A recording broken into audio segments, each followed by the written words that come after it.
বাবারে, আমি হয়তো আর কিছুক্ষণ বাঁচবো, তুই আমাকে কথা দে আমি মারা যাওয়ার পর আমাদের গ্রামে একটা হসপিটাল বানাবি। হালকু স্যার, আমাদের পূর্বশত্রুরা বর্ডার ভেঙে এই দেশ দখল করার জন্য আবার ঢুকে পড়েছে। এখনই আপনাকে ক্যাম্পে ফিরতে হবে।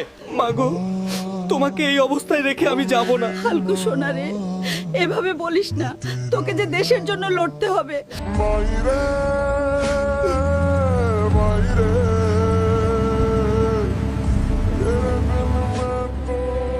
হালকু, আমাদের শত্রুরা অলরেডি 122 নম্বর ক্যাম্প দখল করে নিয়েছে। 12 তারিখের পর আমাদের সবগুলো ক্যাম্প দখল করার পরিকল্পনা করছে। আপনি কোনো চিন্তা করবেন না স্যার, আমার উপরে ভরসা রাখুন। এই মিশনে জয়ী হতে পারলে তোমাকে পুরস্কৃত করা হবে।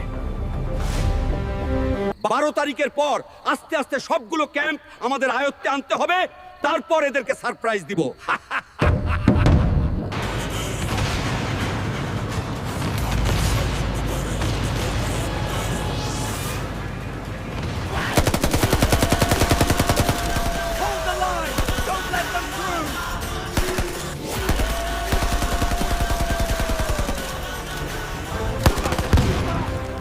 হালকু, আমাদের দেশকে শত্রুদের হাত থেকে মুক্ত করার জন্য তাকে সম্মাননা হিসেবে $100 মিলিয়ন পুরস্কৃত করা হলো।